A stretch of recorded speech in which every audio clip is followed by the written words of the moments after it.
Friends, आपको पता है कि जावा के अंदर टू डायमेंशनल एरे कैसे काम करता है? ये टू डायमेंशनल ऐसे एरे क्या होता है? जावा के अंदर स्ट्रिंग क्या होता है, क्या ये पता है आपको? नहीं? तो आज ये सारे क्वेश्चंस के आंसर आपको मिल जाएंगे। मेरे वीडियो को लास्ट तक देखना। चलो स्टार्ट करते हैं। Two dimensional array. Two dimensional array का यूज यहाँ पर टेब्यूलर फॉर्मेट के अंदर डेटा को स्टोर करने के लिए हम यूज करते हैं। टेब्यूलर फॉर्मेट यानी कि यहाँ पर मुझे रो एंड कॉलम के अंदर डेटा को स्टोर करना है।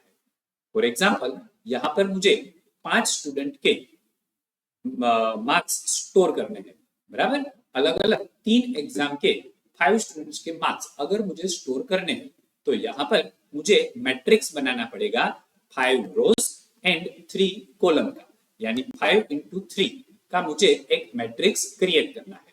तो यहाँ पर टोटल मैंने 5 स्टूडेंट ले लिए एंड उसकी अलग अलग एग्जाम के मार्क्स यहाँ पर हमने इंसर्ट किए हुए हैं।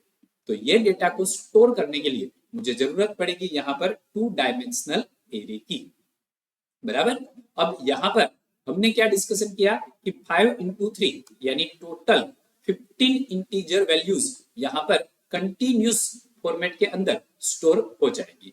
अब ये 15 इंटीजर वैल्यूज जो है वो कितने बाइट मेमोरी ऑक्यूपाई करेंगी? तो यहाँ पर इंटीजर जो है वो 4 बाइट मेमोरी ऑक्यूपाई करता है। तो 15 into 4 total 60 bytes memory allocate हो जाएगी, बराबर। अच्छा, अब यहाँ पर अगर मुझे ये टू डायमेंशनल एरे को प्रोग्राम के अंदर लिखना है तो हम लिखेंगे कैसे? तो यहाँ पर हमें एग्जाम्पल दिया है इंटीजर मार्क्स। ये मार्क्स जो है वो हमारा एरे का नाम हो गया। इक्वल टू न्यू यानी मैंने मेमोरी अलोकेट कर दी। इंटीजर 5 of 3 यानी टोटल 15 एलिमेंट के लिए हमने यहाँ पर मेमोरी अलोकेट कर दी। अब ये मेमोरी कैसे अलोकेट होगी? तो वो यहाँ पर आपको दिया हुआ है कि यहाँ पर कंटिन्यूस फॉर्मेट में कंटिन्यूस इंडेक्स के अंदर स्टोर होगी, यानी marks 0, marks 1, marks 2 continuous format में आ रहा है। एंड मार्क्स 0 के अंदर देखो 0 में फर्स्ट वैल्यू स्टोर हो जाएगी, 0 1 में सेकेंड वैल्यू एंड 0 2 में थर्ड वैल्यू स्टोर हो जाएगी। तो इस तरह से यहाँ पर पूरा डेटा टेब्यूलर फॉर्मेट में स्टोर होने वाला है। अब प्रॉपरली अगर एग्जाम्पल देखना है तो यहाँ पर हम एक एग्जाम्पल डिस्कस करते हैं ताकि हमें प्रॉपरली समझ में आ जाए। तो सबसे पहले यहाँ पर इंटीजर मार्क्स दिया हुआ है, ये मैंने वेरिएबल को डिक्लेयर किया। वेरिएबल यानी यहाँ मेरे लिए एरे हो जाएगा। फिर मैंने क्या लिखा? Marks 1 equal to new integer 5 3। तो ये मेमोरी अलोकेट हो गई। अब ये चीज मैंने 2 लाइन में की है। अगर यही चीज आपको सिंगल लाइन में करनी है तो नीचे की लाइन देखो, integer marks 2 equal to new integer 5 3। तो आपका काम हो जाएगा, बराबर। ओके, अब मुझे यहाँ पर मार्क्स 1, मार्क्स 2 एंड मार्क्स 3 तीनों एरे जो हमने डिक्लेयर किए हैं उसके अंदर वैल्यू क्या है? 0। अब मुझे उसके अंदर कुछ वैल्यू इंसर्ट करनी है। तो कैसे करें? देखो, मार्क्स 4 एक और एरे बनाया हुआ है। अब मैं जैसे 1 डायमेंशनल के अंदर कर्ली ब्रैकेट में वैल्यूज को स्टोर करना था, वैसे ही यहाँ पर 2 डायमेंशनल के अंदर मुझे कर्ली ब्रैकेट के अंदर वैल्यूज को स्टोर करना है। तो मैंने लिखा 50 60 70 35 30 50, बराबर। तो यहाँ पर टोटल 3 कॉलम है, तो मैंने एक कर्ली ब्रैकेट में 3 वैल्यूज ले ली। ऐसे टोटल 5 मुझे यहाँ पर कर्ली ब्रैकेट वाले एलिमेंट्स बनाने हैं, बराबर। ओके, अब आपको पता है कि ये जो स्क्वायर ब्रैकेट है उससे आगे लिखो कि पीछे लिखो कोई फर्क नहीं पड़ता। तो यहाँ पर मार्क्स 5 के अंदर उसको आगे लिखा है एंड उसके बाद एलिमेंट को स्टोर किया है, बराबर। ओके, अब मुझे यहाँ पर ये जो एलिमेंट्स है उसको प्रिंट करना है। तो प्रिंट करने के लिए हम सबसे पहले यहाँ पर system.out.println 2D array marks print करवाएंगे और उसके बाद मैंने डिस्प्ले फंक्शन को कॉल करवाया। अब डिस्प्ले फंक्शन में मार्क्स 1 5 3 लिखा है, तो मैं सीधा यहाँ पर जो डिस्प्ले फंक्शन है उसे कॉल करूंगा एंड एरे के अंदर मेरे सारे एलिमेंट्स आ जाएंगे एंड रो के अंदर 3 आ जाएगा, बराबर। चलो, तो यहाँ पर अब i equal to 0 0 less than rows, तो यहाँ पर जीरो लेस देन रोज कितनी है, तो मार्क्स 1 के बाद देखो 5 लिखा है, तो 5 क्या है, रो, एंड 3 क्या है यहाँ पर, कॉलम। तो i equal to zero, zero less than 5 है, यस, तो नीचे जाओ, j equal to zero, zero less than column, यानी कॉलम की वैल्यू 3 है, तो जीरो लेस देन 3 है, हाँ, तो एरे ऑफ 0 0 के अंदर फर्स्ट वैल्यू प्रिंट हो जाएगी। अब यहाँ पर फर्स्ट वैल्यू 0 है, तो 0 ही प्रिंट होगा। उसके बाद स्लेश टी लिखा है, आपको पता है स्पेस देने के लिए टोटल 5 स्पेस वो दे देगा। अब वापस i प्लस प्लस, तो i की वैल्यू 1 हो जाएगी, 1 लेस देन 3 है, 1 लेस देन 3 यानी ये कॉलम, बराबर। सबसे पहले मुझे यहाँ पर इनर लूप को एग्जीक्यूट करना है। ये आई वाला जो है उसे क्या बोलते हैं, आउटर लूप, एंड ये जे वाला जो है उसे हम क्या बोलेंगे, इनर लूप। तो अब जे की वैल्यू 0 थी, अब 1 हो गई, 1 लेस देन 3 है, तो 0 1 के अंदर जो एलिमेंट है उसे प्रिंट करो। तो ऐसे करते करते यहाँ पर आप देख सकते हो कि सारे 0 एलिमेंट प्रिंट हो गए हैं मार्क्स 1 के। सेम वैसे ही मार्क्स 2 के भी प्रिंट हो जाएंगे एंड मार्क्स 3 के भी प्रिंट हो जाएंगे।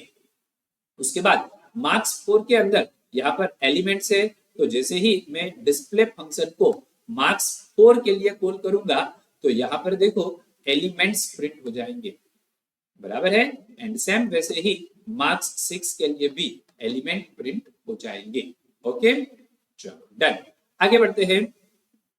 अब यहाँ पर मुझे स्ट्रिंग के लिए, या तो आप बोल सकते हो कि कैरेक्टर के लिए मुझे 2 डायमेंशनल एरे का यूज करना है। तो कैसे करें, तो देखो यहां पर दिया हुआ है how to use 2D array of character to store 5 names of computer programming language। तो यहाँ पर कैरेक्टर नेम और उसके बाद स्क्वायर ब्रैकेट कर दिया है, और उसके बाद देखो जावा, सी, सी प्लस प्लस, ये सारे प्रोग्रामिंग लैंग्वेज लिखे हैं। अब ये कैसे स्टोर होगा ये आपको नीचे प्रॉपरली समझ में आएगा। नेम ऑफ 0 के अंदर देखो जावा स्टोर हो गया, नेम ऑफ 1 में सी, नेम ऑफ 2 में सी प्लस प्लस। तो इस तरह से यहाँ पर कैरेक्टर जो है वो स्टोर हो जाएंगे एरे के अंदर, बराबर। ओके, आगे बढ़ते हैं। अब यही चीज मुझे प्रोग्राम के अंदर परफॉर्म करनी है, तो यहाँ पर मुझे प्रोग्राम दिया हुआ है। प्रोग्राम के अंदर सेम एग्जांपल दिया हुआ है, यानी कि मेमोरी अलोकेट नहीं की है। नेम ऑफ 2 स्क्वायर ब्रैकेट दे दिए। अब यहाँ पर जावा फर्स्ट स्टोर होगा, उसके बाद सी, सी प्लस प्लस, इस तरह स्टोर हो जाएगा। अब आपके माइंड में आएगा कि मेमोरी कितनी कितनी स्टोर होगी, तो ये वही चीज यहाँ पर हमें देखनी है। तो सबसे पहले क्या लिखा है यहाँ पर system dot out dot println में, number of element in 2D array name dot length. तो यहाँ पर नेम डॉट लेंथ से मुझे पता चलेगा कि टोटल कितने एलिमेंट यहाँ पर स्टोर किए गए हैं, यानी टोटल कितनी प्रोग्रामिंग लैंग्वेजेस के नाम यहाँ पर लिखे हैं। तो आप देख सकते हो कि यहाँ पर टोटल 5 प्रोग्रामिंग लैंग्वेज है। तो यहाँ पर आउटपुट में भी देखो क्या आ गया, यहाँ पर 5 प्रिंट हो चुका है। ओके, अब क्या लिखा है, 5 names store in 2D array of character.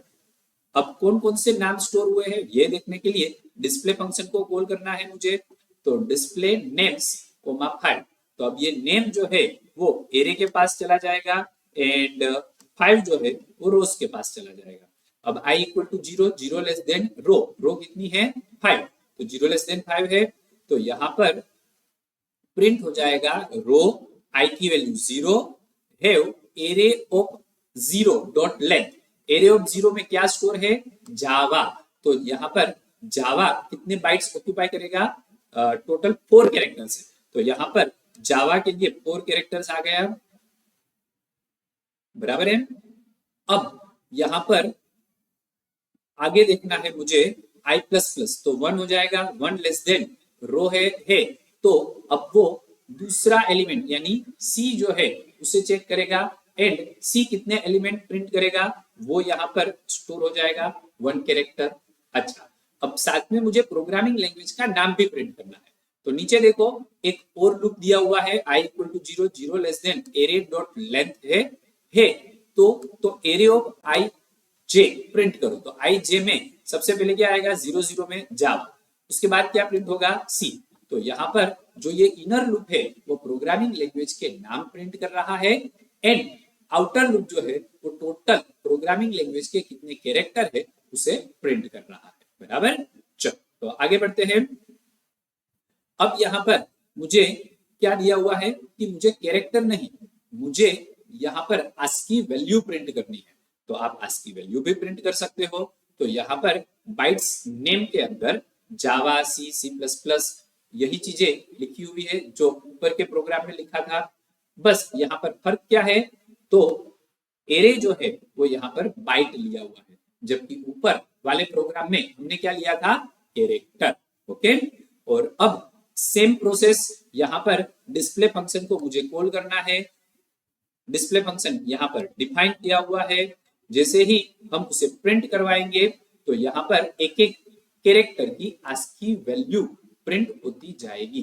क्यों? क्योंकि यहाँ पर डेटा टाइप हमने बाइट लिया हुआ है, कैरेक्टर नहीं। बराबर। अदरवाइज उस डिस्प्ले फंक्शन के अंदर जो लूप लिए है वो जो हमने आगे देखे वैसे ही काम करेगा। चलो आगे देखते हैं। अब यहाँ पर 2 डायमेंशनल एरे के लिए हमें कौन कौन से पॉइंट्स ध्यान में रखने हैं वो यहाँ पर दिया है। हमने सारे डिस्कस कर लिए हैं, आपको समझ में आ जाएंगे। आगे बढ़ते हैं। अब यहाँ पर हमें दिया हुआ है स्ट्रिंग। अब ये स्ट्रिंग क्या होता है, तो स्ट्रिंग यानी कलेक्शन ऑफ कैरेक्टर। स्ट्रिंग को डबल कोटेशन के अंदर यहाँ पर रिप्रेजेंट किया जाता है। तो यहाँ पर स्ट्रिंग की डेफिनेशन दी है, string is nothing but a sequence of character. बराबर। ओके, अब यहाँ पर स्ट्रिंग के अलग अलग कंस्ट्रक्टर मुझे दिए गए हैं। तो देखो यहाँ पर स्ट्रिंग, उसमें एक भी आर्ग्यूमेंट्स नहीं है, यहाँ पर एक आर्ग्यूमेंट है, यहाँ पर 3 आर्ग्यूमेंट है। तो ऐसे अलग अलग कंस्ट्रक्टर जावा ने इनबिल्ट दिए हुए हैं, जिसका यूज हम प्रोग्राम में हमारी रिक्वायरमेंट के हिसाब से कर सकते हैं। अब ये स्ट्रिंग का एक प्रैक्टिकल एग्जांपल दिया हुआ है यहाँ पर हमें, जिसके अंदर नेम नाम का एक एरे बनाया है, जिसके अंदर स्टोर किया है जावा। अब मुझे क्या करना है, यहाँ पर string str1 equal to new string. अब न्यू स्ट्रिंग लिखा है, इसके अंदर ये नेम को पास नहीं किया है, तो str1 में अभी क्या होगा, कुछ नहीं। तो अगर मैं str1 को प्रिंट करूंगा तो यहाँ पर ब्लैंक प्रिंट होगा। अब str2 के अंदर मैंने नेम को असाइन कर दिया, यानी str2 के अंदर जावा स्टोर हो जाएगा। तो यहाँ पर str2 में मैंने जावा को प्रिंट कर दिया। अब क्या लिखा है str3 के लिए मैंने, तो str3 के लिए हमने लिखा है नेम कोमा 1 कोमा 2, यानी अब मुझे क्या प्रिंट करना है यहाँ पर a एंड v। क्यों? क्योंकि एरे जो है वो 0 से स्टार्ट होता है, तो यहाँ पर 1 लिखा है, तो j जो है वो 0 में स्टोर होता है, a जो है वो 1 में एंड v जो है वो 2 में स्टोर होगा। बराबर। तो यहाँ पर a v आ जाएगा। अब str3 को str4 में डाल दिया, और str4 को अगर मैं प्रिंट करूंगा तो भी प्रिंट क्या होगा, a v। और str5 में मैंने क्या डाला, जावा। बराबर। तो यहाँ पर देखो जावा प्रिंट हो जाएगा। ओके, तो ये सिंपल स्ट्रिंग के साथ 2 डायमेंशनल एरे कैसे काम करता है ये हमने डिस्कस किया।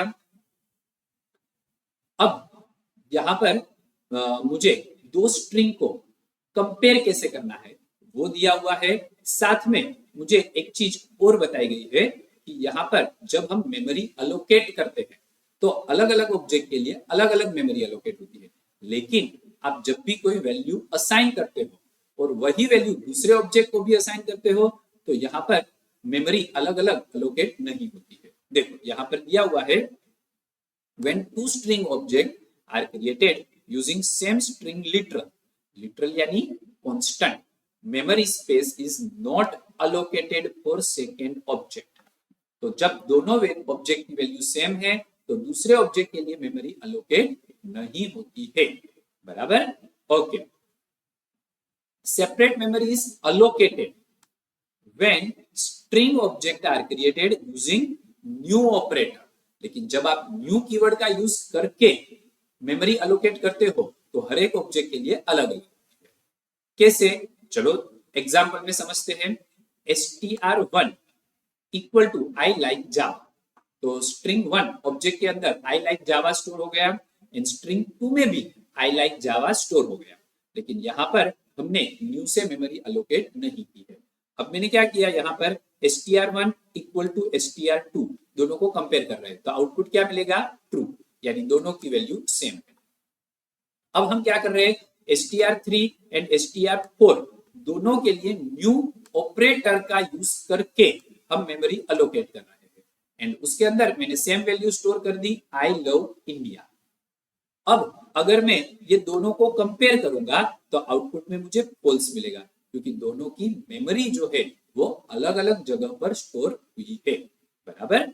ओके, अब यही चीज आपको यहाँ पर एक्सप्लेन भी किया हुआ है कि आई लाइक जावा str1 str2 दोनों ऑब्जेक्ट एक ही स्ट्रिंग को पॉइंट आउट कर रहे हैं, जबकि आई लव इंडिया उसके लिए मेमोरी अलोकेट की है स्ट्रिंग 3 एंड स्ट्रिंग 4 ऑब्जेक्ट के लिए, तो वो अलग अलग पॉइंट आउट करेंगे, इसलिए आउटपुट में हमें फॉल्स मिलेगा। तब तो समझ में आ गया होगा। उसके बाद अब स्ट्रिंग क्लास की कुछ इनबिल्ट मेथड भी है, तो यहाँ पर इनबिल्ट मेथड का हमें लिस्ट दिया हुआ है और उसका एग्जाम्पल भी है। तो यहाँ पर str1 ऑब्जेक्ट के अंदर मैंने इंडिया इज ग्रेट लिखा है लोअर केस में, एंड str2 के अंदर India is great upper case में लिखा है। अब मुझे यहाँ पर दोनों को प्रिंट करना है, तो सिंपल प्रिंट हो जाएगा। अब ये दोनों स्ट्रिंग सेम है कि नहीं ये कंपेयर करने के लिए इनबिल्ट फंक्शंस दिए हुए हैं। कौन से फंक्शंस? तो यहाँ पर देखो str1 इक्वल्स str2, तो मुझे आउटपुट क्या मिलेगा? फॉल्स। लेकिन अगर मैं लिखूंगा str1 equal ignore case str2, तो मुझे आउटपुट ट्रू मिलेगा। तो फर्स्ट में प्रॉब्लम क्या हुआ? फर्स्ट के अंदर कैपिटल एंड लोअर केस में था, तो उसने आउटपुट में फॉल्स दिया, लेकिन इग्नोर केस जैसे ही किया तो आउटपुट ट्रू आ गया। सेम वैसे ही एक और फंक्शन है कंपेयर टू, जहां पर दोनों कंपेयर नहीं होंगे, तो यहाँ पर आपको आस्की वैल्यू में डिफरेंस दिया हुआ है 32। बराबर? Capital I and small I के बीच में 32 कैरेक्टर का डिफरेंस है, इसलिए आस्की वैल्यू 32 यहाँ पर प्रिंट हो जाएगी। लेकिन जैसे ही कंपेयर टू इग्नोर केस किया आपने, तो यहाँ पर 0 आउटपुट आ गया, यानी दोनों स्टेटमेंट सेम है। तो ये कुछ इनबिल्ट फंक्शंस है और उसका पूरा लिस्ट यहाँ पर आपको दिया हुआ है। आगे बढ़ते हैं। अब यहाँ पर हमें स्ट्रिंग क्लास के और भी मेथड्स दिए हुए हैं। ओके, उसके बाद यहाँ पर मुझे एग्जाम्पल दिया है कि लोअर केस में या अपर केस में कन्वर्ट करना है, तो यहाँ पर 2 लोअर केस दिया है फंक्शन इनबिल्ट, एंड कैपिटल में कन्वर्ट करने के लिए 2 अपर केस फंक्शन दिया है। ओके, आगे बढ़ते हैं। उसके बाद अब आपको स्ट्रिंग का यूज करके यूजर डिफाइंड फंक्शन क्रिएट करना हो तो वो भी आप कर सकते हो। तो यहाँ पर एक स्ट्रिंग को रिवर्स कैसे करते हैं उसका एक यूजर डिफाइंड फंक्शंस हमें क्रिएट करके दिखाया हुआ है। बराबर? ओके, आगे बढ़ते हैं। अब क्या दिया है यहाँ पर? मुझे डेट क्लास, यानी कि यहाँ पर स्ट्रिंग क्लास कंप्लीट हो गया। अब मुझे एक नया क्लास दिया है डेट क्लास। ये डेट क्लास जो है वो java.util पैकेज के अंदर आया हुआ है, जिसका काम आपको शायद नाम से ही पता चल जाएगा, डेट टाइम को रिप्रेजेंट करने के लिए हम करने वाले। बराबर? ओके, तो यहाँ पर आपको डेट का एग्जाम्पल दिया हुआ है, डेट 1 डेट 2 यहाँ पर हमने प्रिंट किया हुआ है, डेट 1 डेट 2। ये डेट 1 के लिए यहाँ पर हमने मेमोरी अलोकेट की है, जो मुझे current date and time display करेगा। बराबर? सेम वैसे ही आप यहाँ पर डेट 2 में भी करंट डेट एंड टाइम को डिस्प्ले कर सकते हो। ओके, अब डेट के भी इनबिल्ट कुछ कंस्ट्रक्टर एंड फंक्शंस है, जिसका लिस्ट आपको यहाँ पर दिया हुआ है, जो सिंपल सा है, आपको समझ में आ जाएगा कि आपको पर्टिकुलर टाइम चाहिए तो गेट टाइम का यूज करो, अगर टाइम मॉडिफाई करना है तो सेट टाइम का यूज करो। ओके, चलो आगे बढ़ते हैं। अब कैलेंडर क्लास दिया हुआ है यहाँ पर हमें। कैलेंडर क्लास जो है वो भी java.util पैकेज के अंदर आया हुआ है, कि जो मुझे यहाँ पर डिटेल में इंफॉर्मेशन देगा, year, month, date, hour, minute and second. बराबर? ओके, अब उसका भी कुछ एग्जाम्पल दिया है यहाँ पर, ये एग्जाम्पल के अंदर सिंपल आपको सारे क्लास के सारे मीनिंगफुल्स कांस्टेंट दिए हुए हैं, जहां पर ईयर का मतलब ईयर प्रिंट करेगा, मंथ प्रिंट करेगा, डेट प्रिंट करेगा, तो आपको सिंपल यहाँ पर नाम से ही पता चल जाएगा कि किसका क्या यूज है, बराबर। तो ये सारी चीजें कैलेंडर क्लास की हमें दी हुई है। तो यहाँ पर आपका चैप्टर नंबर 9 जो है वो कंप्लीट हो गया, आपको पूरा समझ में आ गया होगा। अगर समझ में आ गया है तो मेरे वीडियो को लाइक एंड शेयर कर देना, इन चैनल में नए हो तो इसे सब्सक्राइब कर देना। Thank you.